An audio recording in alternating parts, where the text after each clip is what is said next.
God is breaking ground on something new, and God is a groundbreaking God. A lot of things are coming to a close and closing down, but you are going to pass this test, and you're going to pass it by not striving. You're going to pass it by not worrying and not trying to figure it out and fill in your name's mind, okay? Because in the flesh, we think like this, like, say business is slow, or you got to go to the doctor, or relationships aren't going the way you think they ought to. What are you going to do? You're going to start trying to problem solve. But what I need you to know right now is that God is an ultimate problem solver. And I know if you're watching this, you probably already know that, and you just need that reminder. God is your shield and your rampart. He's the one that leads you through the valley of the shadow of death.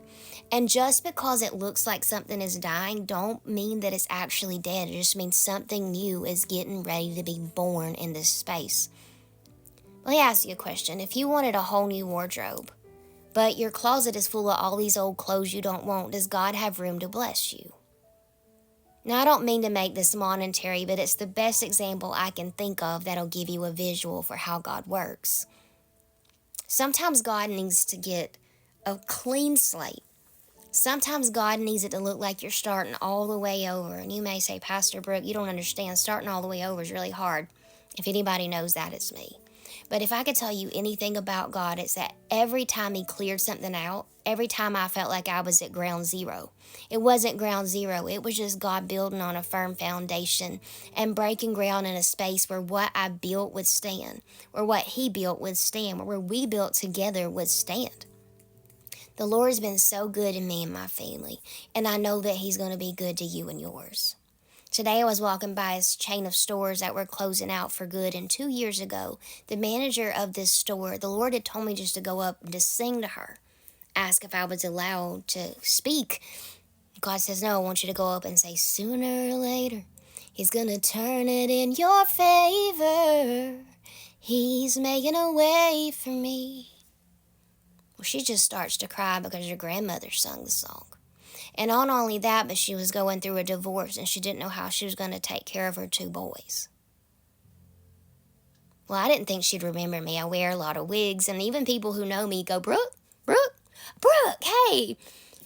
And it takes a second to know if that's actually me because I change my look a lot. Well, I didn't really ever think this woman would remember me because every time I went into her store, I had on different hair or different look. I'd be very natural, maybe no makeup, and well, she was getting ready to leave this store that was then closed out with nothing in it today. I remember the last time I saw her, she remembered me. She said, remember that you sung a song to me? And I'm thinking, how could I forget? And she asked me a question. And that question was about her next move. And my only advice was don't strive. The Lord knows your next move, and that's all that you need to know.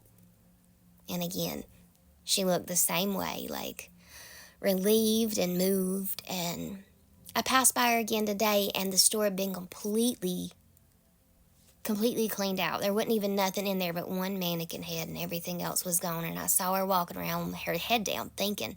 And I asked God if I could go in and just say goodbye. And God said no. And I said, why? He said, because I want her to pass this test. And I knew she was going to when he said that.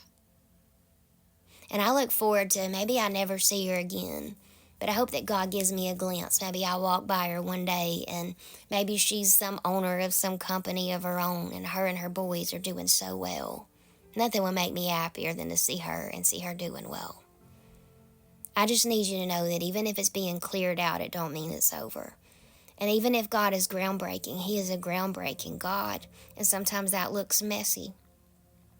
But you are going to pass this test, and you're going to do it by being biblical and remaining in the Lord. You are going to not worry. You're going to not toil. You're not going to strive. You're going to pray, and you're going to rest. And the Lord is going to fight for you. You need only be still, baby.